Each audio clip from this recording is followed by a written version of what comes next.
Price the lord, hallelujah. മിശിഹായിലെ ഏറ്റവും സ്നേഹം നിറഞ്ഞവരെ, ഈ വീഡിയോ നിങ്ങൾ മുഴുവനായിട്ടൊന്ന് കാണണം കേട്ടോ.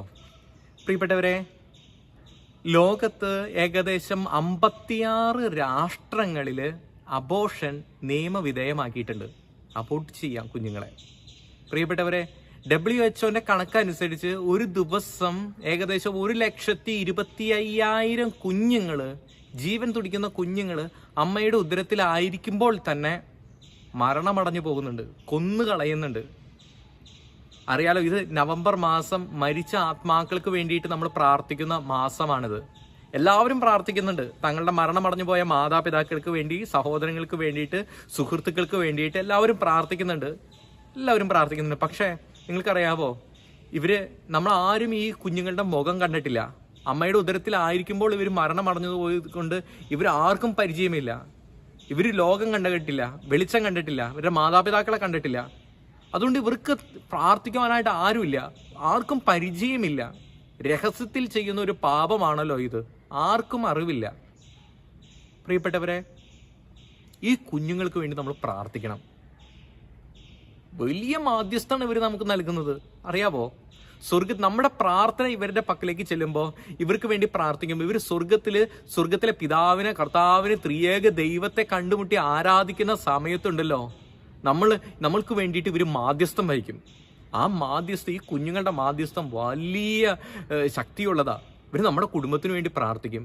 അതുകൊണ്ട് പ്രിയപ്പെട്ടവരെ, സാധിക്കുമെങ്കിൽ നിങ്ങൾ ഓർക്കുകയാണെങ്കിൽ, നിങ്ങളുടെ കുടുംബ പ്രാർത്ഥനയുടെ മരിച്ച വിശ്വാസികൾക്ക് വേണ്ടി പ്രാർത്ഥിക്കുമ്പോൾ, നിങ്ങളുടെ മാതാപിതാക്കൾക്ക്, സുഹൃത്തുക്കൾക്കൊക്കെ വേണ്ടി പ്രാർത്ഥിക്കുമ്പോൾ, നിങ്ങൾ ഇവർക്കും കൂടെ ഒരു ഇടം കൊടുക്കാവോ? നിങ്ങളുടെ പ്രാർത്ഥനയിൽ, നിങ്ങളുടെ കുടുംബ പ്രാർത്ഥനയിൽ ഇവർക്കും കൂടി അല്പം ഇടം കൊടുക്കാവോ?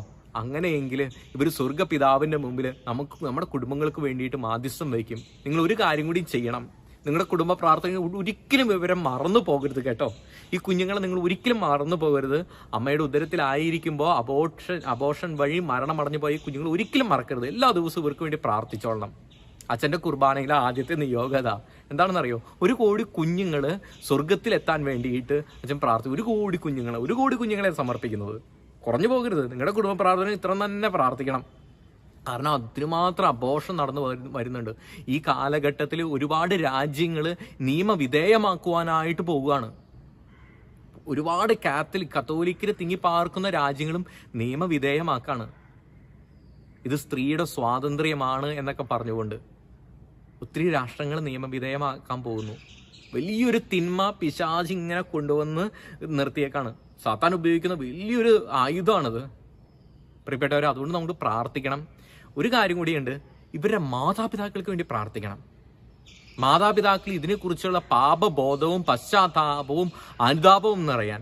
ഇത് വലിയൊരു കൊലപാതകമാണ്, കർത്താവിൻ്റെ കൽപ്പനയുടെ ലംഘനമാണെന്ന് തിരിച്ചറിയാൻ നമുക്ക് പ്രാർത്ഥിക്കാം. സാധിക്കുമെങ്കിൽ നിങ്ങൾ ഈ വീഡിയോ, ഈ സന്ദേശം നിങ്ങളുടെ സുഹൃത്തുക്കളുടെ ഇടയിലും, കത്തോലിക്ക വിശ്വാസികളെ, ക്രൈസ്തവരുടെ ഇടയിലും ഇത് പരമാവധി എത്തിക്കണമേ. പിശാചിന്റെ ലോകം കീഴടക്കട്ടെ. പിശാചിന്റെ ഈ ആയുധം നമുക്ക് നിർവീര്യമാക്കി കളയാം. നമുക്ക് ഒത്തൊരുമിച്ച് പ്രാർത്ഥിക്കാം ഈ കുഞ്ഞുങ്ങൾക്ക് വേണ്ടിയിട്ട്. ദൈവം നമ്മെ എല്ലാവരെയും അനുഗ്രഹിക്കട്ടെ. പിതാവിന്റെയും പുത്രന്റെയും പരിശുദ്ധാത്മാവിന്റെയും നാമത്തിൽ ആമേൻ.